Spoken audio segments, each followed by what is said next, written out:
started chemist, I discovered that FDA drug approval wasn't based on science. It was based on financial conflict, where 6 out of 10 scientists who have financial conflicts of interest say, yes, this drug should be approved.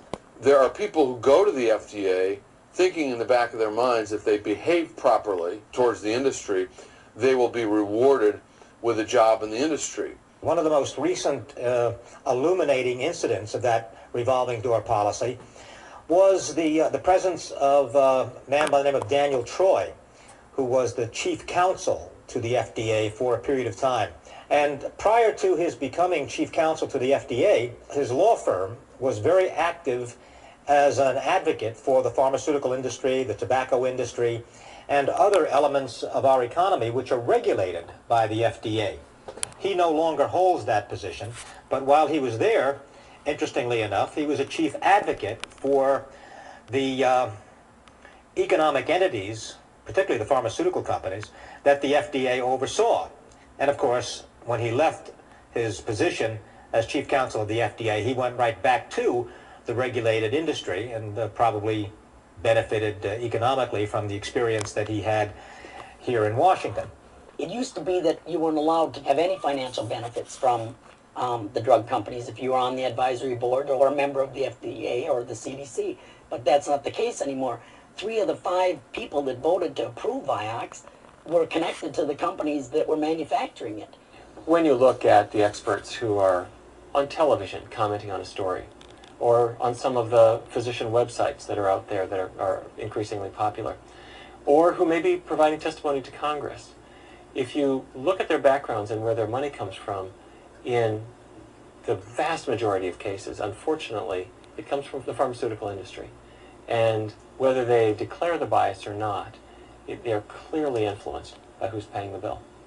If it is true that the drug companies are the ones that are sort of self-evaluating these drugs, of course they have an inherent desire to make these drugs, pass FDA standards. Who's looking out to see if that's really happening? When I was invited by Senator Grassley's office to testify, I was faced with this dilemma.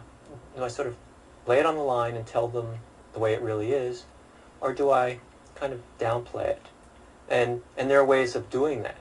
But what I concluded is that I'm now being given the opportunity to tell the truth to the people who are in a position to actually make a difference. I can't make a difference. I can't change FDA, but Congress can.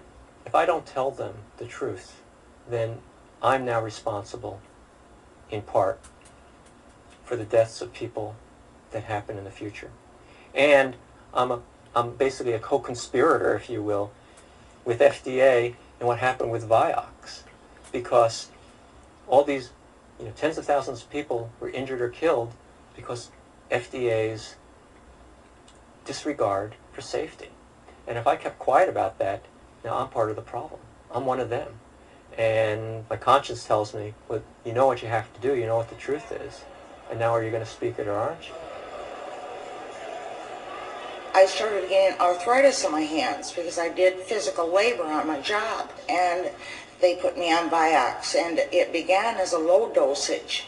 I eventually ended up on the 75 milligrams, and I was on that for 6 or 7 months, and then I started feeling like I couldn't balance right. It was like I was dizzy and I couldn't balance.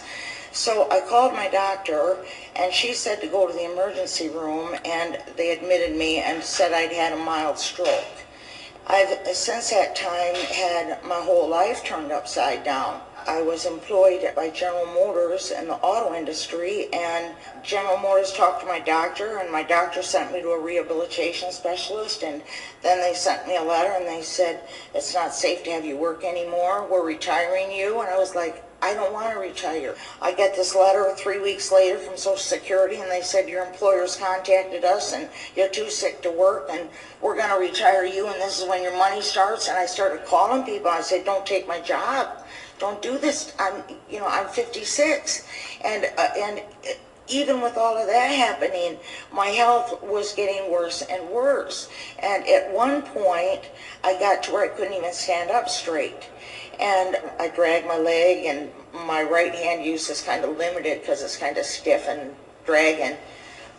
Back in early 2004, the SSRI, antidepressants, and suicidal behavior was a big safety issue. FDA had suppressed a report written by a colleague of mine in drug safety and had prevented him from presenting this information at an advisory committee meeting. That information got leaked to the media, and it embarrassed FDA because now FDA was caught suppressing information, suppressing its own scientists on a very important public health issue involving children. The doctor